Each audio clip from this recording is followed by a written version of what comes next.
Hey class, so since we are starting your first critique in the course discussion, I just wanted to do this quick video to introduce you to the expectations and just what all of this means. In case you've never done a critique before or haven't heard of it, that's totally okay.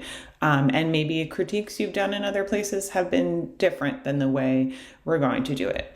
So the purpose of it, number one, is to improve your artwork and help your classmates improve their artwork. That is the number one thing we're doing. Also, what comes with that is learning how to talk about art, learning how to use vocabulary that we learn in class or maybe that you read somewhere else, learning how to integrate that vocabulary into how you speak about art and how you think about art. You're also learning how to really look at art, look closely, so that if you go to a museum or a gallery or look online at artwork, you can really start to appreciate it at a different level. Critique is not saying something bad. You don't have to say something awful about someone's work. It's not personal. It should never be about the individual, the person. It's about the artwork. So I personally have had really bad experiences with critiques in my graduate studies when I was getting my master's degree in painting and drawing, and it was not helpful, right? They just embarrassed me and made me feel bad in front of a whole class, and it didn't make my work better. That is not what we're doing here. And usually if you do get those kind of terrible critiques, it's more about the person saying it than about you. What we want to do here is be helpful to each other. Sometimes people look at your work and they can see something that you would never see. So that's what I mean by being helpful, maybe making a suggestion for how they can make their work better. So this is my example of the critique sandwich. And this isn't just for critiques, this is for giving feedback in any kind of conversation. So in the sandwich, the pieces of bread, right, are positive feedback. So you start with positive feedback and you end with positive feedback. And in the middle of that sandwich, where the meat or cheese or veggies, whatever you're going to put in there, is the suggestion for improvement.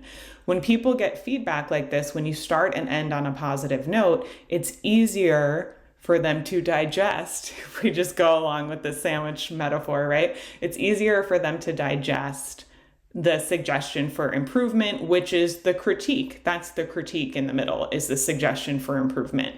So saying something just blanketly negative, someone isn't going to receive that as well. And then the same thing is if you're on the receiving end, it's easier when you're hearing the positive feedback and then get something that might help as an improvement. It's easier to understand it. It's easier to take it in.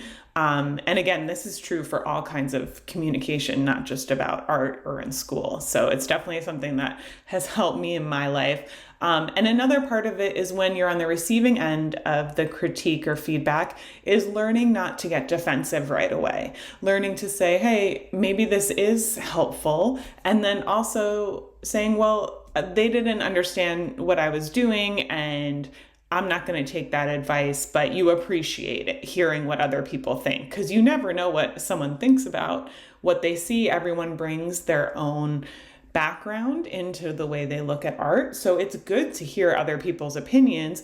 You don't have to agree with it. You don't have to change your work, but you can take what helps you and you can leave the rest. You don't need to take all of the feedback and make any changes, but it's good to hear everything. So it's also about giving criticism, receiving criticism. In most careers and jobs, you're going to have to learn how to communicate in this way, and it can be really difficult. So I want us to start building this community here in this class where we're giving and receiving feedback and taking it in, a respectful way, giving it in a respectful way. And if you feel defensive immediately, maybe that's a good sign that there's something there. It hit maybe a nerve or something. So really resist the urge to clap back like you would maybe on social media and get into a back and forth, and think about it. Of course, if you feel like someone's being disrespectful. And I read all the comments, but in case for some reason I didn't see it, of course, come to me with that and we can talk about how to work it out. And, a lot of times communication, especially when we're in these online courses, in discussions, things don't always come off as you might want them to, and you're not always reading things as they might have, the meaning can get lost basically because you're not seeing people's facial expressions or can't understand jokes or sarcasm. So leaving sarcasm out is probably helpful. Or if you're giving a joke, maybe an exclamation point or a smiling or something. So I'm going to give you some examples. Okay, this is Mexican artist Felix Parra and a still life, and this is my critique sandwich. So in the bold is the criticism. So I'm saying, this is what I would write in the critique discussion. Hi, Felix, your cross-hatching technique is very impressive. I like the mixture of bold and softer lines, and I think these really help to create depth and show the texture of objects. If this were my drawing, I'd add in one more item with height, such as a tall vase. I think that would create more interesting negative space on the top part of the composition. The negative space on the bottom half of the composition is very engaging and really draws my eye into the rest of the image, especially the angled knife. So I'm really looking at the composition here. I'm thinking about stuff you maybe have learned in class. I'm using this video for lots of classes, so you may not learn it, but I'm thinking about the negative and positive space. I'm thinking about the composition. I'm thinking about the lines. I'm thinking about it in formal art terms. I'm not saying anything personal about the work. I'm just trying to help improve the composition. You also don't have to have full sentences. Like I use these dashes a lot because I'm not an English person. I'm not a grammar person. You could make bullet points. You could do stuff like this. You also don't have to bold your criticism. I'm just doing that to explain it to you here. So I think a common helpful thing for the criticism to say, if this were mine, this is what I would do. So that kind of takes it away from anything really negative or bad about it. Just say, if I were working on this, I would try this. That is a really helpful thing to do because when we're working on our own art, you might not see all the details or you can't see the whole thing as a whole because you're looking at the details too much. So someone else can look at it and pick out something right away. Oh, if you add this one little thing, it'll really improve. Okay, here's another example, completely different kind of painting. This is Jean-Michel Basquiat, an American artist. I'm saying, hi Basquiat, the energy and power of the red paint and skull in this image is really drawing me into the painting. This is my criticism here. The blue section with the dripping paint is needed to break up the red. At the same time, the drip area over the teeth is overwhelming to my eye. So I'd try painting over some of the blue drips to bring back the black outlines. The green dotted lines and drawings in the center give my eye a place to focus in the composition and tie it all together for me.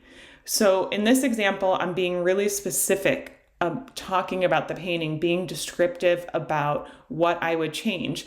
And Basquiat likes the chaos and the energy of this painting. He made it this way for a reason. He's probably not going to listen to me. I mean, he's not alive anymore, but if we were in class together, he might not agree with me. You might not agree with me. You might think those blue drips are great and that chaos adds to the meaning of the painting, right? So it's just one person's opinion. My opinion isn't the be all end all of art criticism. So just remember when you're receiving it that it's only one person's opinion.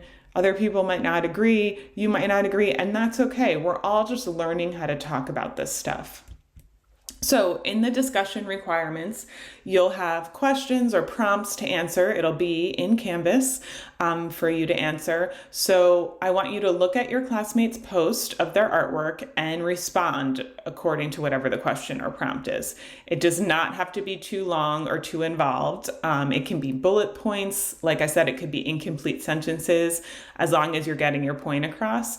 And this can be hard. I know this can be hard, which is why I'm making this video. So if you're having trouble thinking of something to write, I suggest to close your eyes or look at a blank wall or out the window or something for a few seconds, then look back at the artwork and what's the first thing that pops out at you? What do you notice? That thing that pops out can usually help you start responding. You can say, you know, this is what I noticed first, and maybe some other things got lost, and here's how you can here's what I would do to make the composition more balanced. Something like that. So I'm here to help you with this.